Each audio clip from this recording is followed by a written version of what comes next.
So how to apply for content monetization from your phone to for Facebook? You can see I have already 5.5 5.4 follower, but content monetization not available.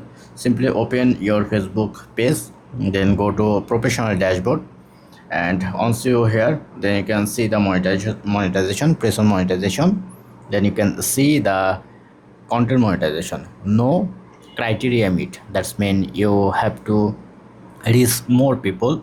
uh, Press on content monetization, and you have to press on I am interested and submit interested. Now your content monetization is submitted.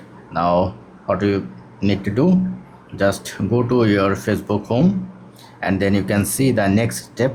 You have some weekly challenge. You just complete your weekly challenge day by day, and hope if you continue for 2 or 3 weeks by checking next step, like upload daily 2 or 3 video, or 2 or 3 photos, reels and stories and text, etc, then your criteria will be met and your content monetization will be visible shortly. So that's it. Don't forget to thumbs up and have a good day.